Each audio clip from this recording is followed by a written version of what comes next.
অন্তর্বর্তীকালীন সরকারকে বলবো, আপনি কি ভেবেছেন এই আন্দোলন কারা করেছে? আপনি যাকে ইচ্ছা তাকে উপদেষ্টা বানাবেন, যাকে মনে চায় তাকেই ক্ষমতা দিবেন।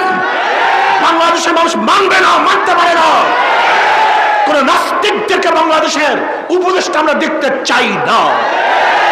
যারা সমকামীতে বিশ্বাসী, যারা এমডিওতে বিশ্বাসী, ওই সমস্ত কোন ব্যক্তিকে আমরা দেশের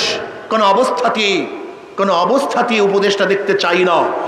ফারদার বলে দিলাম, ঠিকঠাক মতো দেশ চালান।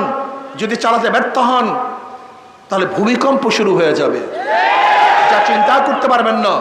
কাজে আসুন সম্মিলিতভাবে কাজ করি। আর মনে রাখতে হবে, চোরে চোরে হালি, এক চোরে বিয়া করে আর এক চোরের হালি। মনে করতে হবে যারা গুন্ডা বদমাস তারা সবসময় এক হয়ে যায়। দুর্নীতিবাজরা সব এক হয়ে গেছে। বর্তমানে দুর্নীতিবাজরা, আগেকার দুর্নীতিবাজ, বর্তমান দুর্নীতিবাজ, মাঝখানের দুর্নীতিবাজ সব এক হয়ে দেশটাকে লুট করার, দেশটাকে ধ্বংস করার ষড়যন্ত্র করতেছে। আমি সমস্ত জনগণকে বলবো, ঐক্য হন। জনগণ বল, ঐক্য হন। জনগণ ঐক্য হন। যেই দলের মধ্যে চোর আছে, ডাকাত আছে, গুন্ডা আছে, বদমাশ আছে, চাঁদাবাজ আছে, ওদেরকে প্রত্যাখ্যান করুন। ভোট দিবেন না, ওদের দল করবেন না। যেই দলের মধ্যে চাঁদাবাজ আছে, গুন্ডা আছে, জালেম আছে, খুনি আছে, ধর্ষক আছে, ওদেরকে আর ভোট দিবেন না।